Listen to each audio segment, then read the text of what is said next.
ఈరోజు ఆయన సన్నిధిలో ఉన్న ప్రియ దేవుని బిడ్డ, మనం అర్థం చేసుకోవాలి.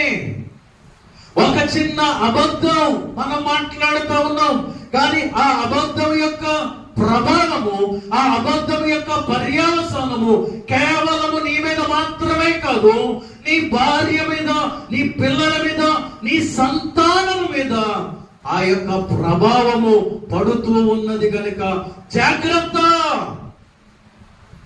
ఒకవేళ ఏదో ఒక విషయంలో మెప్పు పొందడానికి, ఏదో ఒక విషయంలో లాభం చేకూరుతుందని, ఏదో ఒక విషయంలో కక్ష సాధింపు కొరకు అబద్ధమాడుతూ ఉన్నావేమో, ఆ అబద్ధము నీ కుటుంబం మీద నిలబడి చేస్తుంది. ఆ అబద్ధం యొక్క శిక్ష నీతో పాటుగా నీ పిల్లల మీద కూడా వస్తుంది అనేటువంటి విషయాన్ని ఈరోజు స్పష్టంగా